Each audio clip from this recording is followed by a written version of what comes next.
ॐ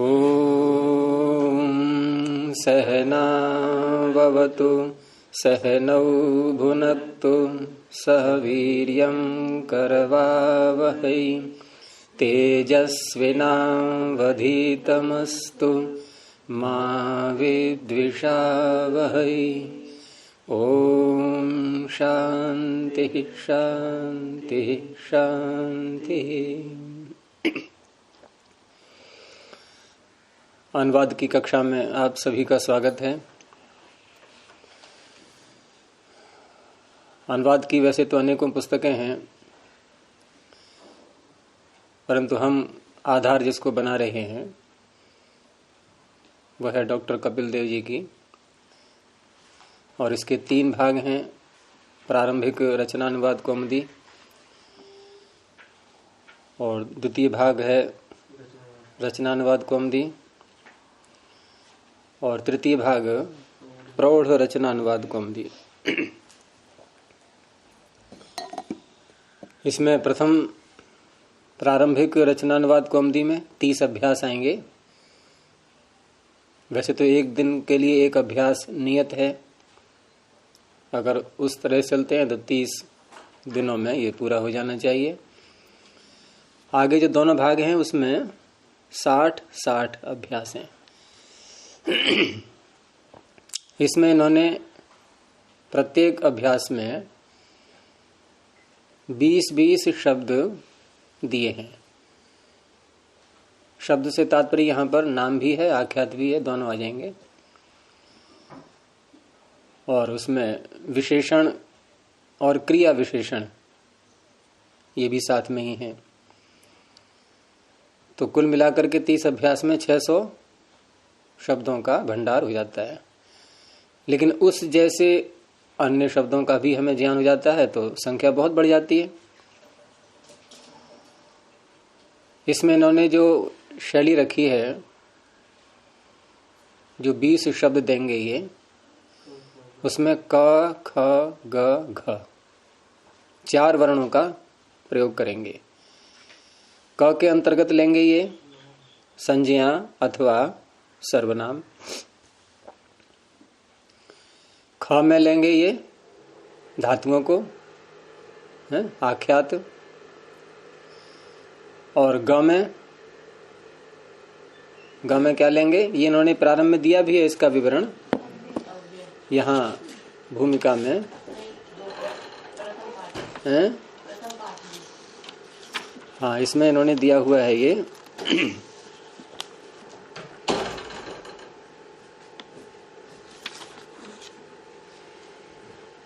यहाँ ये दिया है ना, आवश्यक निर्देश, इसमें दिया हुआ है। तो क में संज्ञा शब्द, उसी में सर्वनाम भी आ जाते हैं सारे, और ख में धातु, और ग में अव्यय, और घ के अंतर्गत जो विशेषण आएंगे उसमें क्रिया के विशेषण भी हो सकते हैं और संज्ञाओं के विशेषण भी। विशेषण 2 प्रकार के होते हैं। इंग्लिश में भी हम दोनों को अलग बोलते हैं। क्या बोलते हैं? एडवर्ब। तो इस तरह से यहाँ आवश्यक नहीं है कि प्रत्येक अभ्यास में ये 4 चीजें हों, क ख ग घ। किसी में 4 होंगे, किसी में 3, किसी में 2, किसी में 1। और साथ में ये जो प्रथम पृष्ठ होता है इनका, उसमें जो नियम देने होते हैं अभ्यास के, अर्थात अभ्यास में किन किन बातों को प्रमुखता दी जाएगी, वो इधर वाले पृष्ठ पर ये लिख देते हैं। तो इस तरह से ये पुस्तक बिना किसी की सहायता के भी कोई अनुवाद सीखना चाहे तो उसमें भी उसे सीख सकता है। लेकिन इसमें इतना रखा है इन्होंने कि संधियों का जो नियम है, रेफ के स्थान पर क्या क्या होता है, मुख्य तो यही होता है संधियों में। और सबसे बड़ी बाधा या भूलें हमारी यहीं पर जाकर के होती हैं कि हम तुरंत ही देखा रेफ आ गया, विसर्ग कर दिया। लेकिन विसर्ग कहाँ होता है, कहाँ नहीं होता, इसका भी ध्यान रखना आवश्यक है।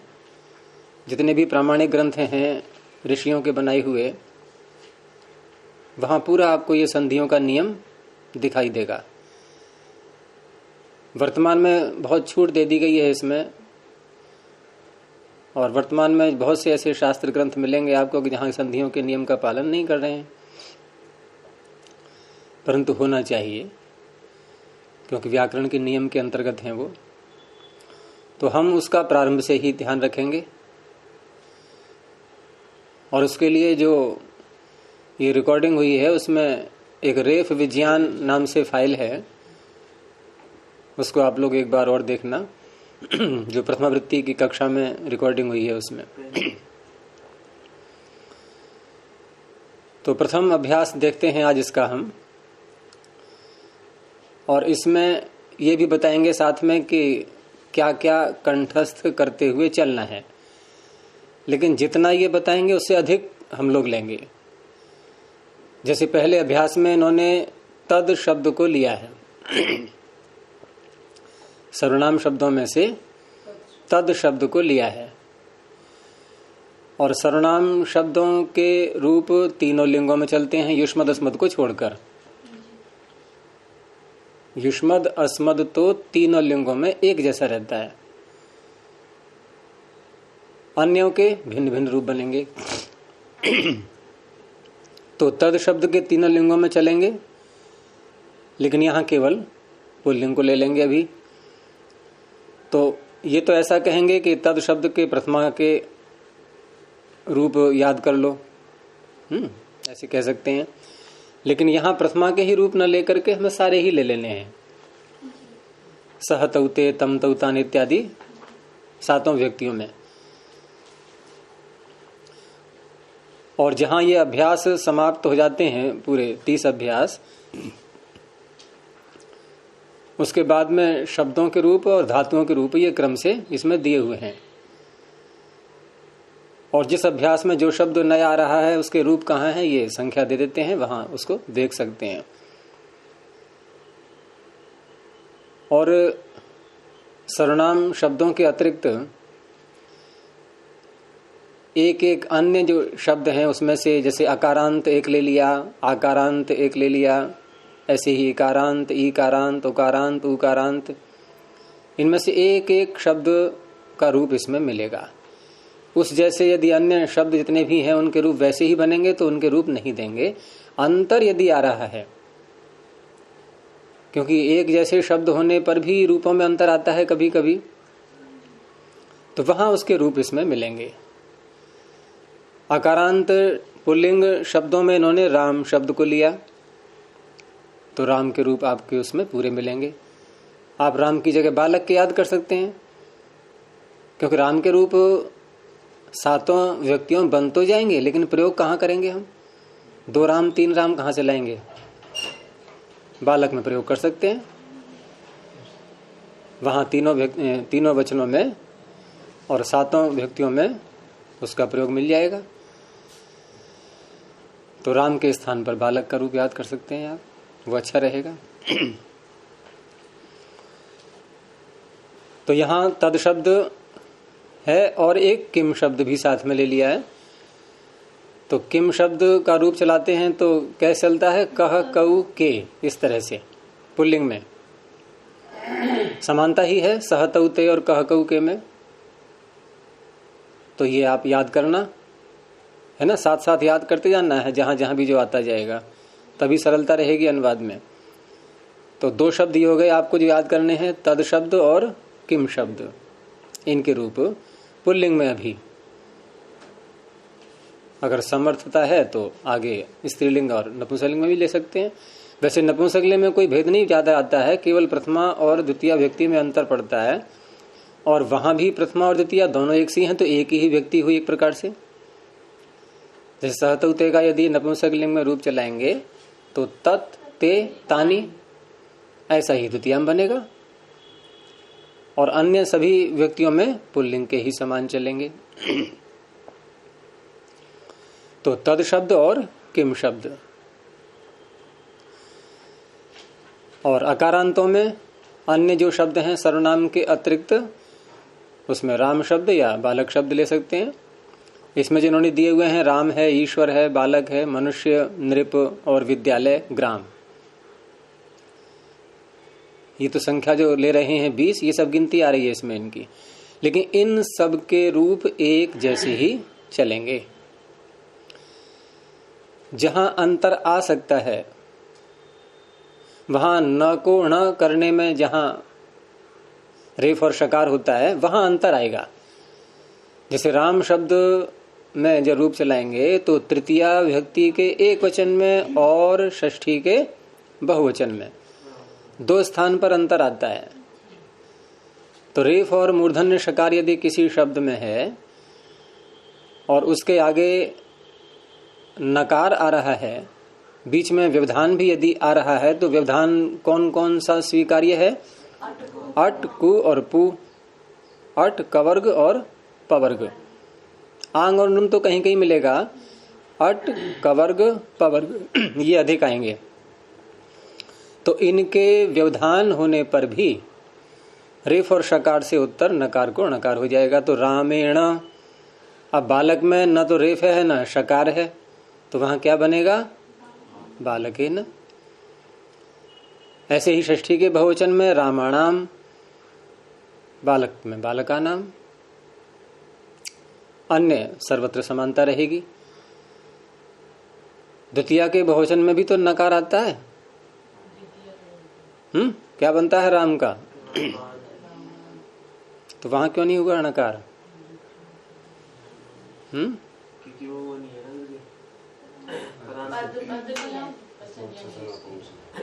पद संज्ञा नहीं है। किसकी नहीं है पद संज्ञा?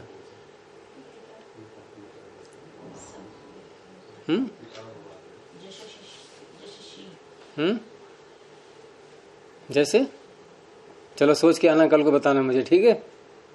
कि रामायण में नकार को नकार क्यों नहीं हुआ? ना तो वो पदांत है ना वो।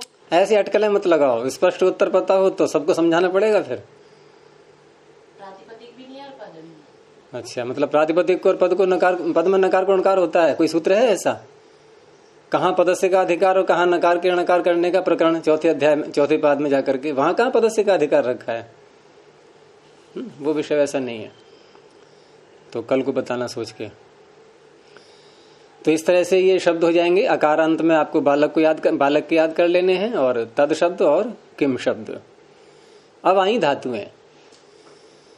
तो धातुओं में ये तो एक पुरुष लेंगे, एक लकार का एक पुरुष, लेकिन हमें पूरा ही ले लेना है, सरलता रहेगी उससे।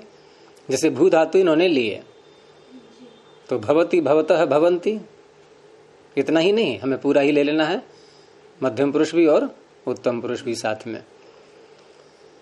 और एक गण की एक धातु यदि हम ले लेते हैं तो अन्य जितनी भी धातुएं हैं उस गण की, उनके रूप लगभग वैसे ही चलते हैं, थोड़ा थोड़ा अंतर होता है कहीं कहीं। तो इन्होंने पहले भुआदि गण की धातुएं ली हैं यहाँ पर। जैसे भू धातु भुआदि गण की है, पहली ही है ये, है। पठ धातु भी भुआदि गण की है, गम धातु भी भुआदि गण की है, गमलरी गतौ, और हस धातु। तो 4 हैं इसमें, भू, पठ, गम और हस। अब इसमें अंतर क्या है कि भू ऊकारांत है तो गुण और अवादेश होना ही है 4 लकारों में, है। भवती, भवतः, भवंती ऐसे करके रूप चलेंगे। पठ में ऐसा नहीं है, तो पठती, पठतः, पठंती। थोड़ा सा अंतर आया ना, वहां गुण हुआ है, यहाँ नहीं हुआ है। गम में कुछ और अंतर है। गम धातु और अन्य 11 धातुएं और भी हैं, और इश और यम, इश, गम और यम और 11 धातुएं और हैं, पाघरा, अधमा, स्थामना। ये पीछे आपको प्रथमावृत्ति कक्षा में बताया भी था। तो उसमें 11 और 3 14 इन धातुओं में जो अंतर आता है वो कहाँ अंतर आएगा? 4 लकार परे रहते, लट, लोट, लंग और विधिलिंग। तो गम में क्या अंतर आएगा? इसमें मकार को छकार हो जाता है, और छकार जब ह्रस्व वर्ण से आगे हो तो तकार और जुड़ जाएगा बीच में, तकार को चकार हो जाएगा, जिसको तुक आगम बोलते हैं। ह्रस्वस्य पिति कृति तुक के आगे छे च, तो गच्छति गम का हो जाए, गमति नहीं बोलेंगे। यदि हम म को छ नहीं करें तो क्या बनेगा रूप? पठ का क्या बनता है? पठती। तो गम का क्या बनेगा? गमति। लेकिन ऐसा नहीं, गच्छति गच्छतः गच्छन्ति। हाँ, अन्य लकारों में लट लोट लंग विधलिंग के अतिरिक्त अन्य लकारों में मकार ही रहेगा। गमिष्यति बोलते हैं नहीं, वहां गच्छिष्यति नहीं बोलेंगे, तो ये गम में अंतर आएगा। हस और पठ एक ही समान हो गए, पठति हसति इत्यादि। तो इनके भी रूप आप देख लेना। अव्ययों में अव्यय कहते किसको है? जिनका स्वरूप एक जैसा रहता है। सदृशम त्रिषु लिंगेषु सर्वासु च विभक्तिषु वचनेषु च सर्वेषु यन्न व्येति तद अव्ययम, जिसमें कोई अंतर नहीं आता। और नाम भी सार्थक है, अव्यय, जिसमें से कोई व्यय नहीं हो। जीवात्मा कैसा है? अव्यय है कि व्यय है? परमात्मा अव्यय है, जैसा है वैसा ही रहता है, न बढ़ता है न घटता है।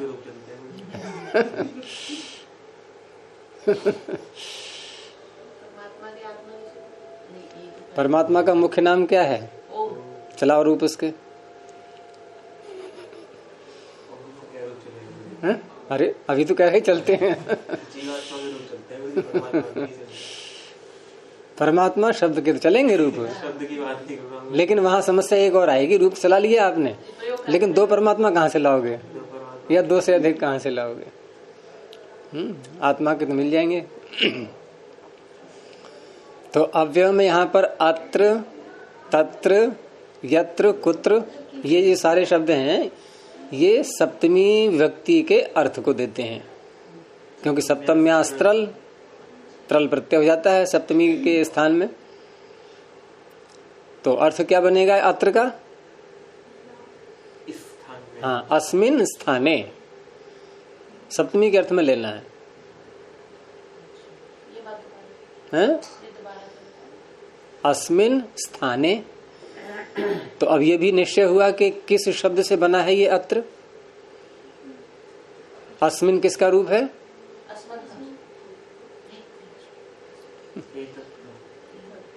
एतद का ये तस्मिन बनेगा।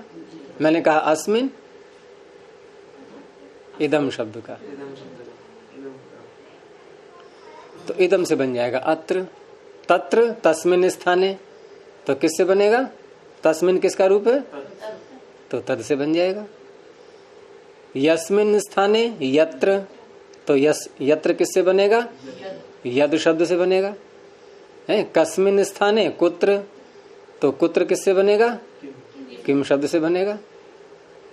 कु तिहो, कु आदेश हो जाता है ना, तकार और हकार पर रहते, कु तिहो हो, तो कुत्र, यानी किम के स्थान में हो गया कु, और त्र तो प्रत्यय है ही। और अस्मिन स्थाने अत्र, यहाँ इदम से जो बना है ये, तो ये कैसे बन गया?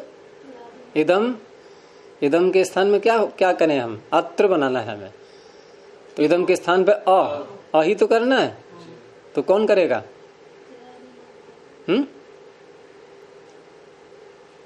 वो उसी प्रकरण में है जहां ये आया है प्राग दिशो विभक्ति ही, 5वें अध्याय में। 5वें अध्याय में 4था पाद निकालो। प्राग दिशो विभक्ति ही, नहीं चौथा नहीं, ये इसका तीसरा पाद। तो प्राग दिशो विभक्ति में यहीं पर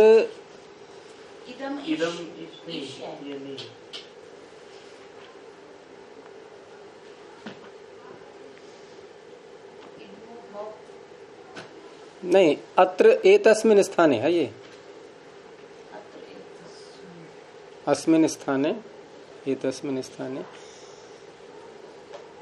तो इसमें जो आगे प्रत्यय आएंगे उन प्रत्ययों के परे रहते क्या क्या आदेश होते हैं, ठीक है, वो भी साथ में दे दिया है इसमें।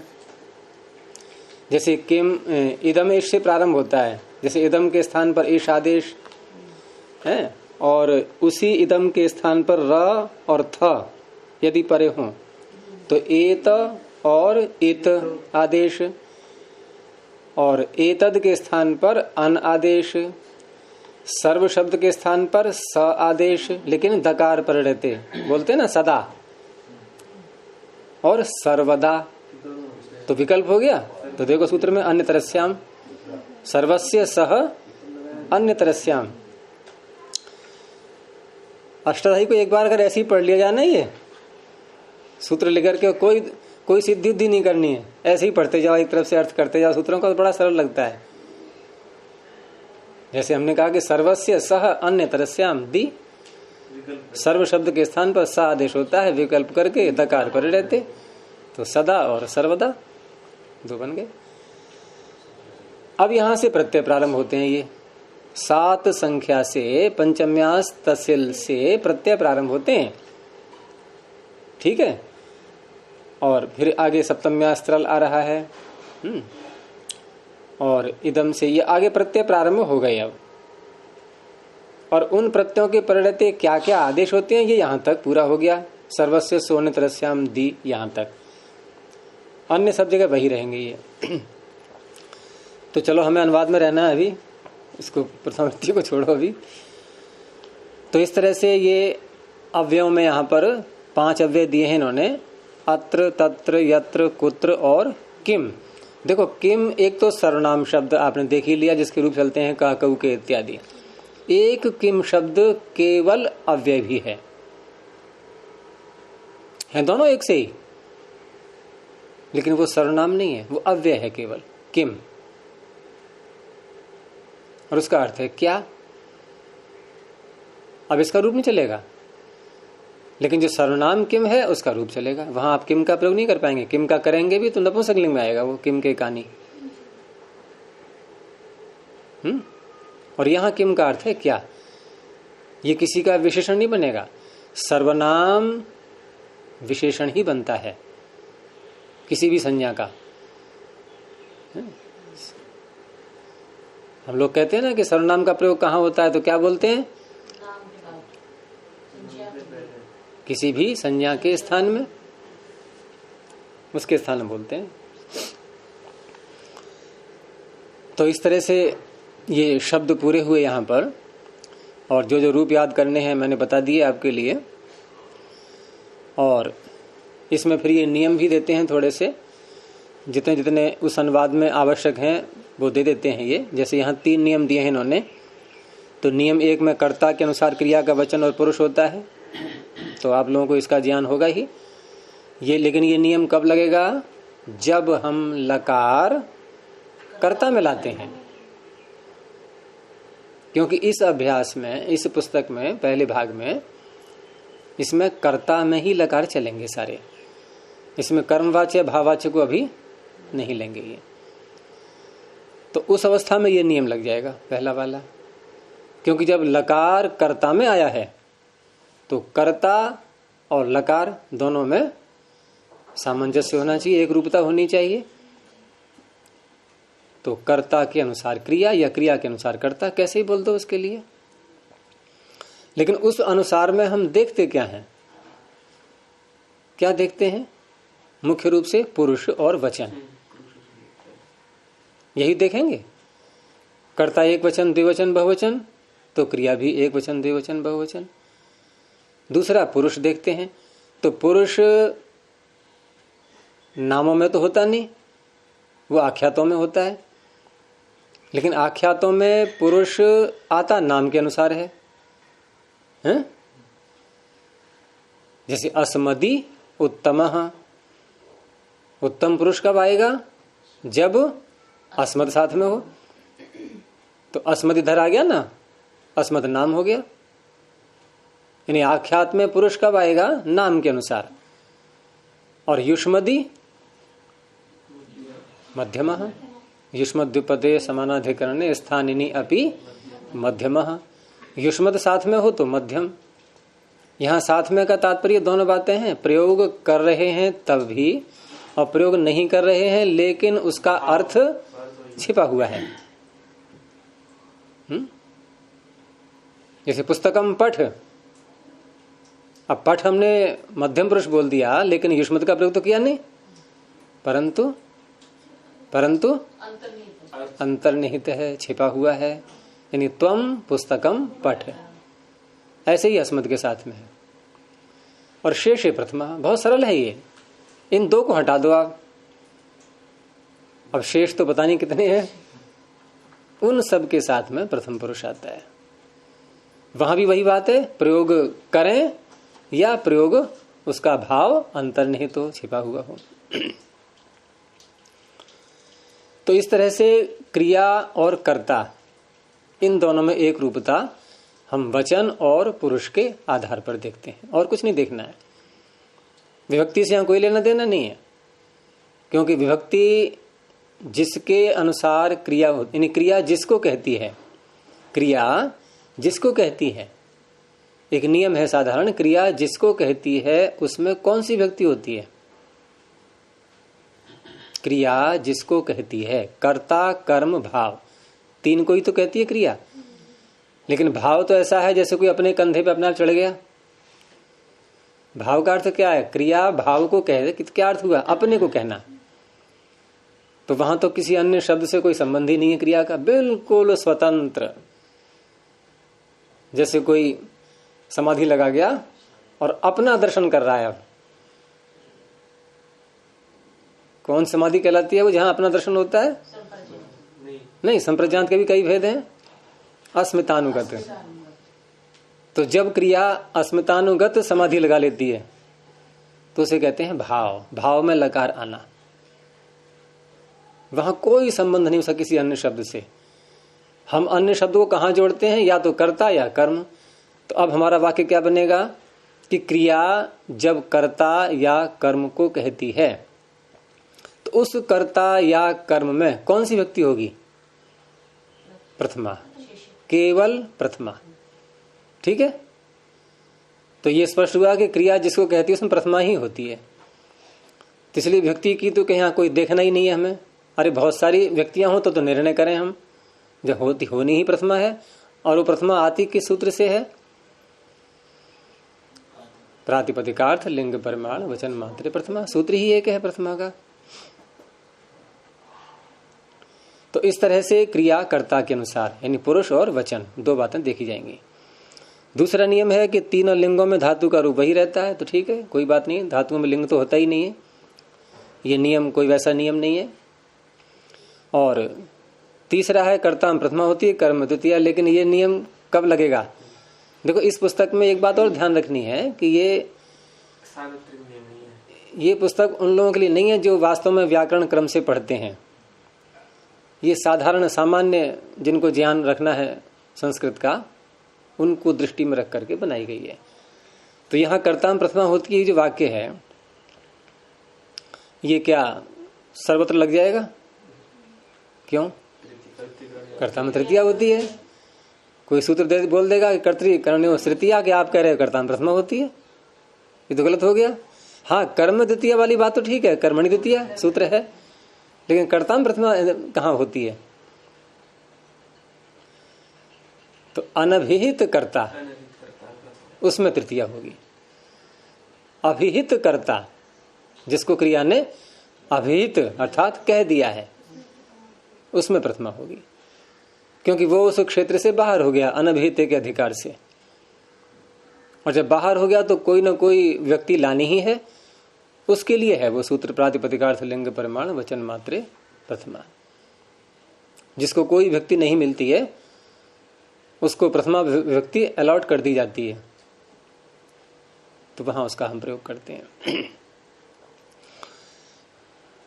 अब वाक्य तो बहुत सरल है इसमें प्रारंभ में, और बाकी इसमें आपको स्वयं के अभ्यास करने के लिए इसमें जो एक सैंपल देते हैं प्रारंभ में, उनको देख लेना।